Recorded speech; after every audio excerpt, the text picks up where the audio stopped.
Pernah gak sih kalian dengar cerita hantu yang hantunya itu mukanya rata, nggak ada apa-apanya, rata gitu aja. Nah, ini ada salah satu cerita hantu yang terkenal banget dari Universitas Brawijaya Malang. Halo, aku Nanda dari Mas YouTube. Hari ini kita akan bahas kisah misteri yang lumayan terkenal dan beredar lama di Universitas Brawijaya Malang.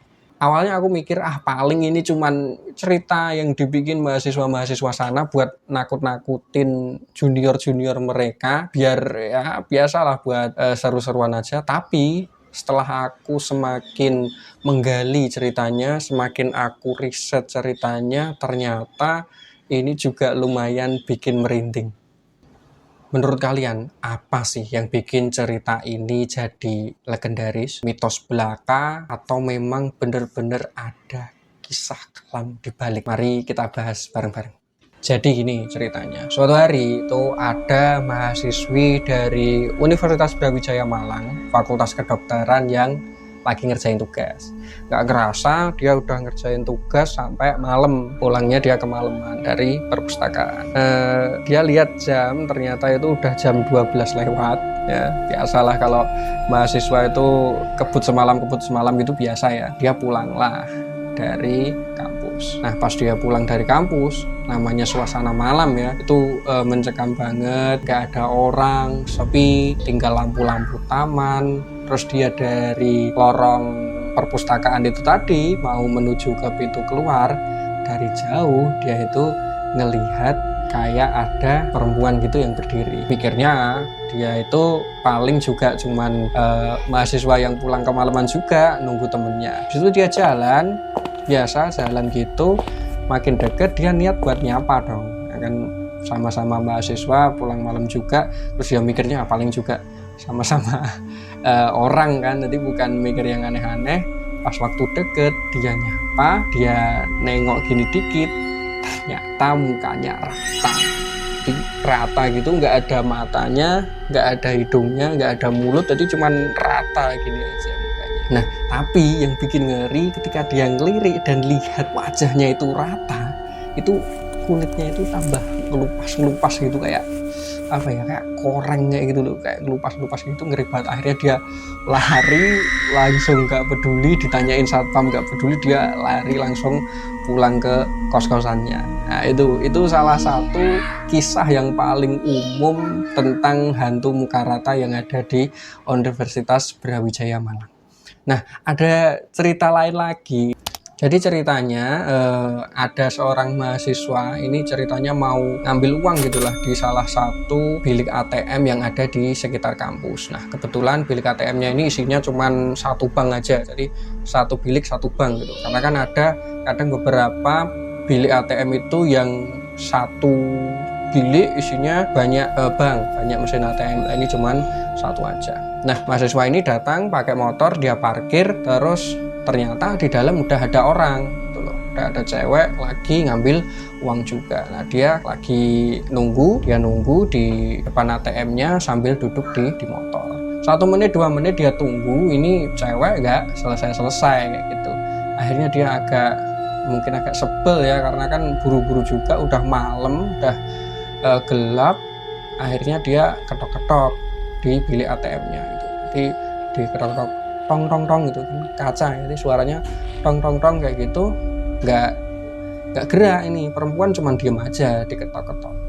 Nah, habis diketok-ketok dia mikir, masih ngambil uang atau masih ngurus transfer apa, nggak jelas gitu. Intinya masih sabar itu aja. 5 menit, hampir 10 menit ini ditunggu. Ini perempuan yang di dalam bilik ATM ini masih aja di depan mesin ATM, nggak bergerak gitu loh. Akhirnya dia agak sebel, dia ketuk itu pakai kunci motor gitu, tak gitu di bilik ATM-nya. Diketok pertama kali masih sama aja, dia agak sebel, diketok lagi, tak gitu. Sambil agak teriak dia bilang, dia sambil ngetok dan agak teriak dia bilang, cepetan woi, tak sampai kuncinya akhirnya jatuh. Pas kuncinya jatuh dia nunduk, ngambil kunci motornya. Nah, pas dia dari nunduk ngambil gini lagi, itu cewek yang tadinya ada di depan mesin ATM itu udah ada di depan muka dia di pintu ATM menghadap mahasiswa itu tadi dan mukanya rata juga itu. Nah, itu beberapa cerita yang beredar luas di Universitas Brawijaya Malang tentang hantu muka rata ini. Nah, tapi kisah hantu muka rata ini juga tidak cuman menakutkan aja. Banyak juga cerita-cerita yang lumayan menyedihkan ya, lumayan pilu tentang asal-usul dari hantu muka rata ini. Jadi cerita yang paling umum atau yang paling populer tentang asal-usul hantu muka rata ini adalah di zaman dulu ada mahasiswi yang jadi korban pelecehan seksual oleh oknum sopir angkot.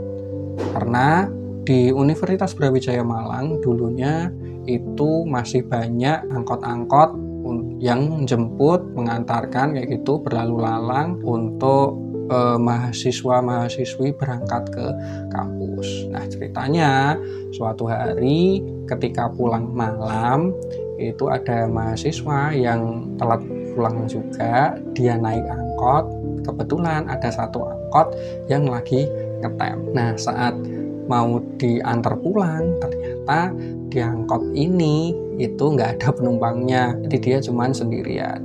Tapi karena udah kemalaman juga, kos-kosannya juga jauh, daripada jalan jauh dia akhirnya naik angkot ini. Lama nggak berangkat, supirnya masih diem aja, masih dengerin lagu dari angkotnya itu. Si mahasiswi nggak curiga, dia pikir ya paling ngetem aja nunggu gitu. Tapi ini udah jam 10 malam sih gitu, kenapa nggak buru-buru berangkat gitu. Akhirnya setelah agak nunggu lama, sopir angkotnya berangkat. Nggak ada hal mencurigakan selama perjalanan mahasiswi ini pulang dari kampus naik angkot, tapi yang aneh rutenya agak beda. Biasanya rutenya seumpamanya lewat jalan kanan, ini kok lewatnya jalan kiri, dimana jalan kiri ini muter. Dia agak beda, dia agak curiga. Terus dia bilang ke sopir angkotnya, "Mas, nggak salah jalan ya?" Sopir angkotnya cuma jawab enggak gitu. Ternyata setelah semakin jauh dari jalur yang benar, mahasiswi ini dibawa ke tempat sepi, dia dilecehkan di sana dan akhirnya dia dibunuh. Nah, kisah ini atau cerita ini itu yang paling populer diceritakan mengenai asal-usul dari hantu muka rata ini tadi. Karena memang dulunya di sekitar kampus itu kan banyak angkot yang nganter mahasiswa, tapi sekarang mulai sepi gitu. Mulai jarang ada angkot karena memang diperuntukkan area sekitar kampus itu hanya untuk mahasiswa-mahasiswa Universitas Brawijaya Malang aja. Nah, karena ceritanya ini tragis ya kayak gitu, akhirnya ini jadi urban legend di daerah situ. Selain di Fakultas Kedokteran, ada juga tempat lain yang lumayan terkenal banyak kejadian-kejadian mistis juga di sekitaran kampus Brawijaya Malang. Itu ada namanya asrama mahasiswa. Jadi di asrama mahasiswa ini banyak ya cerita-cerita tentang kejadian-kejadian mistis yang diceritakan turun-temurun gitu dari senior ke juniornya, yang katanya banyak benda-benda bergerak, ada pintu jendela nutup muka sendiri, sampai akhirnya ada yang tidur gitu selimutnya ditarik. Ya, mungkin buat nakut-nakutin aja. Tapi pernah suatu saat itu ada mahasiswa yang lagi-lagi pulang kemalaman, teman-temannya udah pada pulang duluan ke asrama, dia pulang belakangan. Karena dia pulang belakangan, teman-teman yang lainnya udah pada tidur. Nah, ini kan asrama ya, jadi satu kamar gitu isinya banyak, nggak cuman satu orang aja. Nah, di asrama itu atau di kamar asrama itu biasanya juga pakai dipan atau apa ya istilahnya, tempat tidur yang bertingkat. Nah, kebetulan mahasiswa ini tidurnya itu ada di bagian atas. Jadi ada yang di bawah terus di atas. Dan dia kebetulan tidur di bagian atas. Nah, juga biasanya dipan atau kita bilang aja tempat tidur ya, biar kalian juga akrab dengan kata itu. Tempat tidur mereka ini itu posisinya biasanya di dekat jendela. Nah, buat kalian yang pernah asrama, dulu kan aku pernah asrama ya. Kalau asrama itu modelnya ada kamar, terus jendela besar kayak gitu. Terus biasanya di dekat jendelanya ini, samping kanan kiri jendela ini ada dipannya atau tempat tidurnya kayak gitu. Nah, ini dia ceritanya di posisi yang sebelah kanan yang di atas. Nah, teman-teman udah pada tidur, lampu otomatis dimatiin karena udah malam, dia naik ke atas. Nah, posisinya pada malam itu tuh ya nggak enak gitu. Dia tidur kalau pakai selimut itu hawanya panas, gerah kayak gitu. Tapi kalau dibuka itu hawanya dingin. Jadi kalau selimutan itu panas gitu, gerah rasanya. Tapi kalau dibuka selimutnya itu hawanya dingin banget kayak gitu. Jadi kalau nggak betah pengen selimutan kayak gitu terus, akhirnya dia sampai nggak bisa tidur semalaman. Nah, akhirnya dia kepikiran solusi biar bisa tidur nyenyak. Dia itu buka pintu jendela yang ada di sebelah sisi kaki. Jadi dia tidur sini, hadapnya sini ya, kepalanya di sini, jadi jendelanya di sini dia. Nah, di sisi kakinya ini jendelanya dia buka. Jendelanya lumayan besar gitu ya. 2 daun pintu jendela, gede banget. Nah, dia tidur di situ, kaki di sana. Nah, lumayan memberikan solusi ya. Jadi hawa dingin dari jendela, terus dia selimutan, jadi saking dinginnya bikin selimutannya itu jadi nggak gerah. Nah, tapi pas dia tidur itu dia ngerasa kayak ada yang aneh. Jadi kayak di bagian kakinya itu kayak ada yang gerak-gerak, kayak ada yang gerak-gerak gitu aja gitu loh. Terus sampai suatu saat itu kayak ada yang narik selimutnya dia. Awalnya dia cuman mikir paling temennya iseng gitu, paling temen yang di bawah gitu itu paling iseng pengen ngerjain gitu aja. Tapi beberapa kali ya bikin dia sebel. Dia lihat gini gak ada apa-apa sih, sampai akhirnya dia balik tidur lagi, ada yang narik-narik lagi. Masih istilahnya masih positive thinking aja, dia nggak peduliin. Nah, sampai suatu saat itu tarikannya agak kenceng sampai itu bagian kaki itu buka. Kaget dong, terus habis itu dia langsung refleks lihat ke kasur yang bawah, ke temennya. Dia lihat ternyata temennya masih selimutan tidur. Dia balik lagi terbahan gini, nggak sengaja dia lihat di jendela yang di sebelah kakinya itu ada tangan pegangan di daun pintu jendela, di tangan gitu aja. Sampai sini, di sini nggak ada badannya, jadi cuman tangan gitu aja. Langsung dia takut, dia selimutan, nggak bisa tidur sampai subuh. Tapi kenapa sih ya cerita-cerita hantu kayak gini itu bisa nempel banget di banyak benak orang-orang? Nah, yang pertama itu karena adanya efek psikologis yang kuat, dimana ini nabrak kayak ekspektasi visual kita kayak gitu. Harapan visual kita itu kan wajah ya wajah gitu aja, tangan ya tangan, tangannya orang gitu. Tapi di sini di cerita-cerita yang kita dengar tadi itu wajahnya rata kayak gitu, terus ada kulitnya ngelupas dan lain sebagainya, terus ada tangan gitu tok bisa gerak dan bisa narik selimut. Nah, itu menyebabkan efek psikologis yang bikin kita itu nggak nyaman. Nah, itu menyebabkan efek psikologis yang bikin kita itu berpikir kayak ini ada yang salah, masa muka rata, masa tangan nggak punya badan gitu. Nah, ini efek psikologisnya namanya uncanny valley. Selain itu, Universitas Brawijaya Malang ini kan kampus yang terkenal juga sejarahnya, dan biasanya juga beredar cerita di masyarakat kalau di lingkungan kampus itu banyak cerita-cerita mistisnya, banyak kejadian-kejadian horornya. Jadi anggapan dari orang-orang ya, yang namanya kampus terkenal,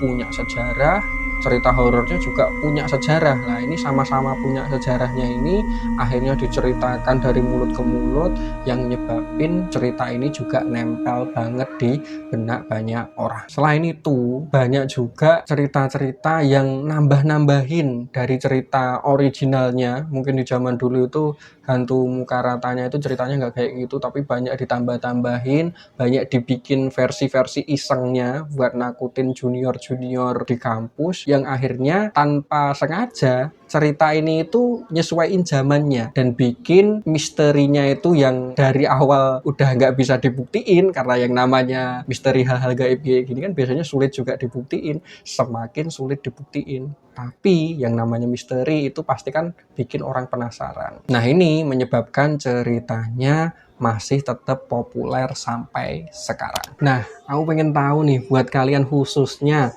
mahasiswa-mahasiswi dari Universitas Brawijaya Malang, pernah nggak kalian ngalamin kejadian-kejadian kayak tadi? Kalau kalian pernah, mungkin kalian bisa ceritain di kolom komentar, nanti kita akan bahas di lain video. Jadi, apakah hantu muka rata atau hantu tangan buntung ini nyata atau cuman keisengan dari mahasiswa aja? Secara logika bisa jadi ini hanya mitos yang berkembang dari pengalaman menakutkan yang terkumpul secara kolektif dan juga diceritakan dari generasi-generasi sebelumnya sampai sekarang. Tapi yang pasti cerita hantu muka rata Universitas Brawijaya Malang ini udah berhasil bikin kita merinding. Kalau kalian suka cerita-cerita horor kayak gini, jangan lupa subscribe channel Mas YouTube dan aktifin tombol notifikasinya ya.